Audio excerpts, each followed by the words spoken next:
پہلا سوال، کوئی بہتر سا وظیفہ بتا دیں، عمیر خان کراچی۔ ایک اور سوال، سرما لگانے کے آداب کیا ہیں؟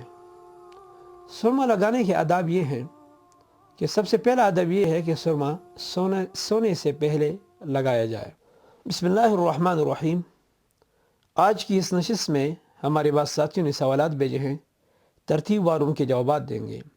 پہلا سوال، کوئی بہتر سا وظیفہ بتا دیں، عمیر خان کراچی۔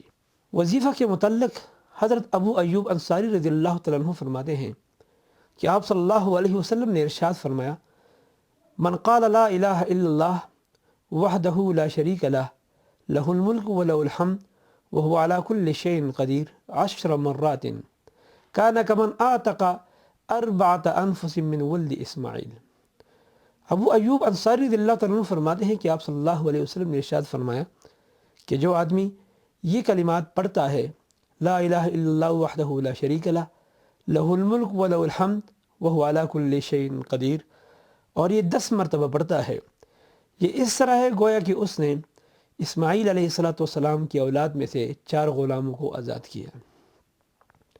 ایک اور روایت حضرت ابو ہریرہ رضی اللہ تعالیٰ عنہ کی روایت کے اندر ہے کہ ابو ہریرہ رضی اللہ تعالیٰ عنہ ارشاد فرماتے ہیں کہ آپ صلی اللہ علیہ وسلم نے فرمایا، من قال لا الہ الا اللہ وحدہ لا شریک لہ لہ الملک ولہ الحمد وہو علی کل شیء قدیر، فرمایا کانت لہ عدل 10 رقاب۔ حضرت ابو ہریرہ رضی اللہ تعالیٰ عنہ فرماتے ہیں کہ آپ صلی اللہ علیہ وسلم نے ارشاد فرمایا کہ جو یہ کلمات پڑھتا ہے، یہ 10 غلاموں کو آزاد کرنے کے برابر ہیں۔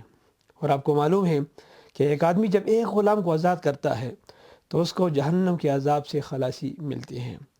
اسی طرح آپ صلی اللہ علیہ وسلم نے ارشاد فرمایا، وَكَتَبَ اللَّهُ لَهُ 100 حَسَنَةٍ، اللہ تعالیٰ اس کے بدلے میں اس کے لیے 100 نیکیاں لکھتے ہیں۔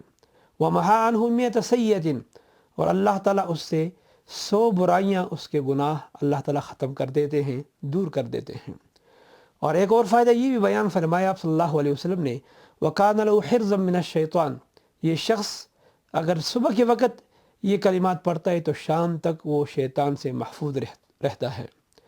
اسی طرح آپ صلی اللہ علیہ وسلم نے ارشاد فرمایا، وَلَمْ يَأْتِ أَحَدٌ بِأَفْضَلَ مِمَّا جَاءَ بِهِ إِلَّا رَجُلٌ عَمِلَ مِنْ أَكْثَرِ عَمَلِهِ، کہ اس جیسا کوئی بھی عمل نہیں ہے سوائے وہ آدمی جو ان کلمات سے ذرا زیادہ کلمات پڑھ لے تو اس کا اجر و ثواب زیادہ ہوگا۔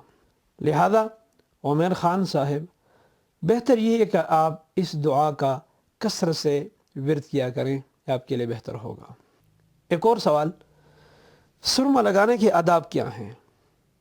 سرما لگانے کے آداب یہ ہیں کہ سب سے پہلا ادب یہ ہے کہ سرما سونے سے پہلے لگایا جائے۔ دوسرا ادب یہ ہے کہ عصمت کا سرما لگائیں، البتہ اگر وہ یہ میسر نہ ہو تو کوئی بھی سرما لگا لے، جائز ہے۔ تیسرا ادب یہ ہے دائیں آنکھ میں پہلے سرما لگائے۔ چوتھا ادب یہ ہے طاق کی عدد کی رعایت کی جائے، یعنی دائیں آنکھ کے اندر 3 مرتبہ سلائی لگائی جائیں اور بائیں آنکھ کے اندر بھی 3 مرتبہ سلائی لگائی جائے، یا دائیں میں 3 مرتبہ اور بائیں میں 2 مرتبہ۔